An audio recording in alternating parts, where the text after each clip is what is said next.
This is a 1976 CT90 in shiny orange, and not one of my normal bike restorations, but I've always had an interest in motorcycles.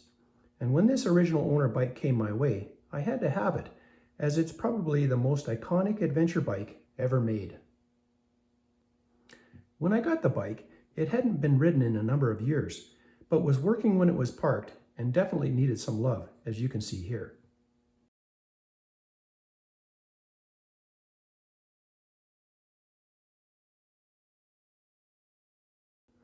These simple bulletproof bikes have been around since 1966, and amazingly, parts are still readily available. DRATV is a great parts resource for early Honda CT bikes, and I'll leave a link in the description below. The CT90 didn't have a lot of power, the suspension wasn't anything to write home about, and I guess you had to have a hankering for the ergonomics. But no matter how much abuse you put this bike through, it always got you where you wanted to go. When additional power was required for steep hills or riding with a heavy load, the rider would simply put the bike in neutral while idling, move the high-low speed range lever to the low position, and away you'd go.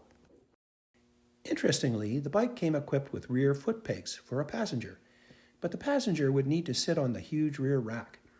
Apparently a passenger seat was an option for the bike.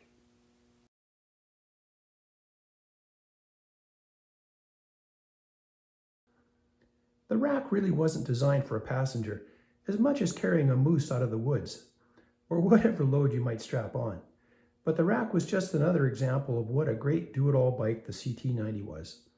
In reality, the rack was rated for about 100 pounds of cargo, and I think you'll agree that a milk crate is well suited on this bike.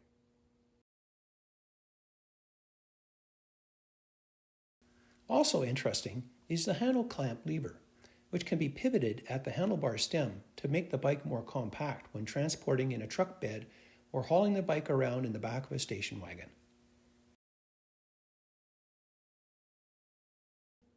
I mentioned that the CT90 doesn't have a lot of power, as it was never designed for the freeway with a top speed of around 55 miles an hour, but the fuel economy was towards 100 miles per gallon.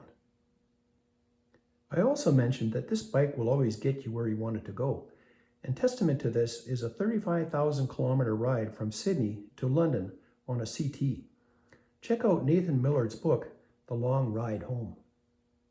And if you were afraid of running out of gas on your 35,000 kilometer trip, Honda came up with a nifty auxiliary gas tank, which provided another 2.5 liters of fuel. The air intake for the carburetor is interesting, as it's routed from underneath the rear rack.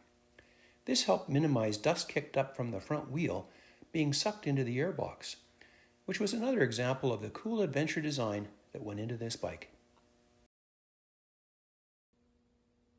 So although CT90 production ended in 1979, it lived on in the following year with the introduction of the CT110.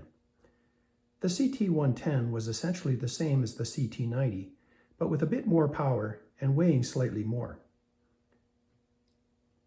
Sadly, all great things come to an end, as did the CT110 in 2013.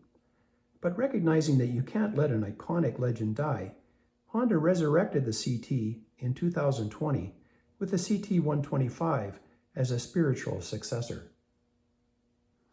Anyway, is the CT125 better than this 48-year-old 1976 CT90?